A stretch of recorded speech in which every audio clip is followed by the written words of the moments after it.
So we're here with Wolves legend, former England striker Steve Bull. So Steve, what brings you down to London? A taxi and a train. No, I'm doing things on behalf of sportingbet.com, which I'm an ambassador for. So I'm doing quite a few interviews prior to Wolves Chelsea game. You know what I mean, and also promoting the accumulator for Sporting Bet. Talking about Wolves, how do you think they're getting on in the Premiership this season? I think they're doing okay, mate. To be fair, you know, I mean, I'm a bit disappointed in January when there was no signings, but I don't think it was for the lack of trying, because there were certain names floating about that was going to come to the club. But I think it's a dogfight down there. There's about 8 teams down there fighting for their lives, stopping the Premiership, and we're one of them. And I don't think some of these flair players want to come down and roll the sleeves up. Do you think they'll manage to stay up this season okay?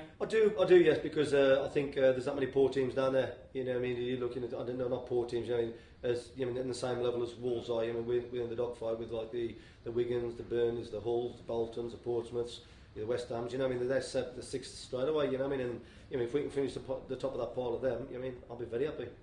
Cool. And I mean, they've been a little bit short on goals this season. Doyle's obviously done well.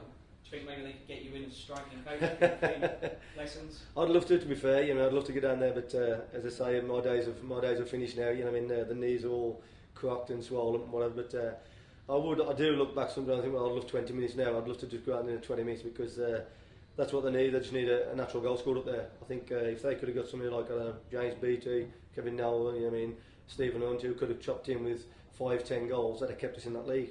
And as you say, Doyle's actually one of the best strikers I've seen around, but he can't keep doing it on his own. I mean, we need other players to come in and chip in with the goals.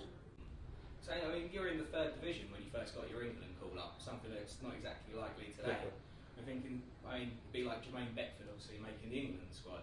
Do you think that could ever happen in modern football? I don't think so. I don't think so at all. You know, I mean, the last one that was like that was Kevin Phillips when he was playing for Sunderland, and Noel Quinn. He was banging goals in for fun, and he hardly got a chance to play for England. I think now they look at the top 4, 5, 6 sides, and I think, well, whoever's banging the goals in there is going to get to the World Cup and play for England.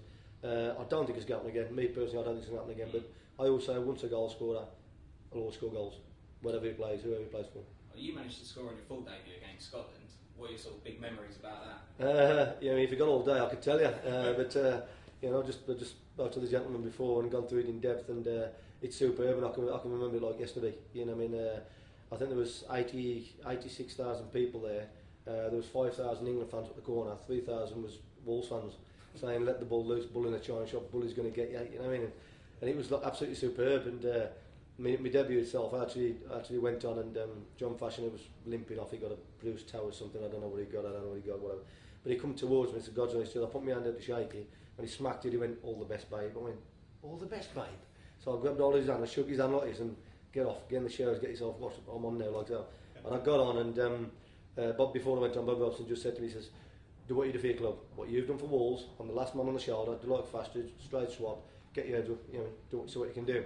So I went out that first 10 minutes, and Gazza was on the pitch at the time. There was Gazza, Lineker, Beardsley, Waddle. I couldn't get them out the sides. And Gazza actually should have passed the ball to me in the 6-yard box, little tap in, first goal. No, he'd rather dink it back, stick to Waddler, who headed it, wide past the post, that was it. Half time I went to him, I said, "Gazza, pass me the ball. I'll score goals, pass me the win." "Hey, bully man, I will pass you, I'll pass you down." Did he heck? All through the second half, he wouldn't again. He'd rather pass to the Waddle, Beardsley, and whatever, he had his clicked. But the goal came about with, I think it was Gary Stephen, or Trevor Stephen on the right hand side. I went towards him, he knocked the ball over. I jumped in the air with McLeish, who was the Birmingham Mason, Armand and McPherson. I jumped up in the air, the ball hit me on my shoulder, which was the first touch, class first touch. It hit my shoulder. I jumped on, just turned on the floor, span, and all I could see was a ball there, and Jim Leighton in goal. And I just went whoosh. I hit the ball, and all I could see was a microphone shoot from the corner. I went, I've scored. And I just started legging it. And I thought, what are you doing? I was legging towards the Scottish fans. I thought, what are you doing, Steve? So I just turned around. I fell to my knees. I could have cried. And first person come to me was Gazza. I went, you don't pass the ball, you ain't coming out. I mean, give me no relation to me, no way at all. But I could have cried. And then he got like the Robsons. Oh, he got everybody coming to him. Well, I've scored here at Hampden Park, and they've never forgiven me since. But it was a great debut, absolutely superb. Well, you were lucky enough to get picked, obviously, for the 1990 World Cup squad as well. Yeah. What was the sort of main memories about that experience? That was brilliant. That was absolutely superb. You know, I wish I could go back now, and you know, relive it again, because it was the quickest 6 weeks that ever went in my life, and I always say to this day now that was the best chance we've ever had of winning that. You know what I mean? And if they could have put me on against Cameroon, it might have been different for me, because I think I was just about to go on. Bobby Wilson said, "Get your top off, get ready to go on." Bang, there you're going to go on. I thought, oh, I can do this last 15 minutes, an half hour at the extra time. I thought, yeah, no. Nah, Lineker went up there and he scored between the legs, 2 each win. Put your top back on, but I went, that's it, it's all over. But I've got fond memories, you know. I mean, I've got my medal and my shirt signed by all the team at Army. I mean, it's all up here. It's absolutely superb, and it was a great 6 weeks. And what do you think made that team so special? It's obviously the most. I think it was the bond. I think it was the bond, and I mean, there weren't no, in my eyes, there weren't no big time Charlies. There weren't no individuals like there is these days. You know, I mean, they just play for themselves. We actually played for the team, and people were saying that some of the lads went up to Bobby Wilson saying, "Why are we playing this formation? Why are we playing that?" None of that went on at all. None of it. Bobby Wilson picked the side. We got out there, did it, and we played as a unit, played as a team. Yeah, do you think that's a bit different today? You think seems different, doesn't it? It seems different because it's about egos and who's earning what nowadays, isn't it? You know what I mean? And who's knocking whose wife off and who's doing whatever, you know. It's all about that nowadays, you know what I mean? But I mean, them days it was just get on with it, get your head down and play football. So was there a real good camaraderie within the squad? I mean, Gazza was obviously the clear. Superb. He was around the bendies, you know. I mean, I think if you had an interview with him after about 20 seconds, you want to knock him out, because he goes on and on and on and on. And when he was at the World Cup, you know, I mean, we would also sit around a table like this and have dinner, and we had to take it in turns sitting next to him every 10 minutes, because everybody getting fed up with him. He just goes on and on. He's playing practical jokes, but that's what kept us going. That's what kept us going. Throwing people in the pool with the clothes on, and Jim Rosen's always there as well. He went in a few times with the camera and everything. I thought, you can't do that, but he kept us going. You know what I mean? Yeah, he was entertained, didn't he? Oh, unbelievable. I mean, I feel sorry for him now. You know, I mean, because he's starting to go downwards. You mean, he just needs a kick of the backside and picking up and getting back on the right track. In preparation for the West Germany game, were you all practicing penalties beforehand? No, we weren't. No, we thought we were going to beat them easy without doing that. Yeah, no. You know, I'd have pooed my pants if they'd said to me, "You're going to take a penalty." I'd have gone, "Woo, no, leave it." But it's just one of the things, you know. I think you do practice penalties, but we didn't before that game. We thought we were just going to do it. We're just going to get out there and give them a good idea.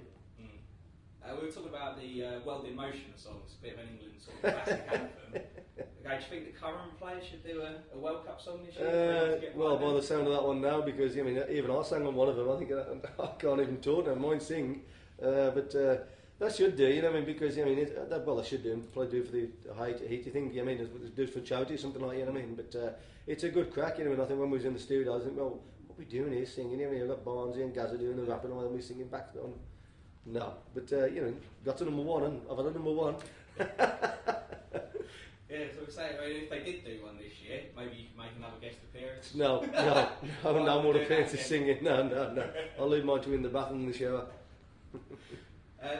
Talking about sort of the current World Cup and the upcoming one, which of the strikers do you think Fellow's going to go with? Somebody said to me the other day, what team do I actually think I'd put out? And the team I'd put out these days, I'd put Robinson in goal. I'd go right back Johnson. I'd go Ferdinand, Terry and Cole if he's fit. On the right hand side I'd go Lennon. I'd have Gerrard and Lampard, whether they can play together is another thing, and I'd have Barry on the left. So if the other two go missing, he'll just tuck in and play Mr. Steady Eddie. Then I'd have Rooney in front of them, and I'd have Peter Crouch up front.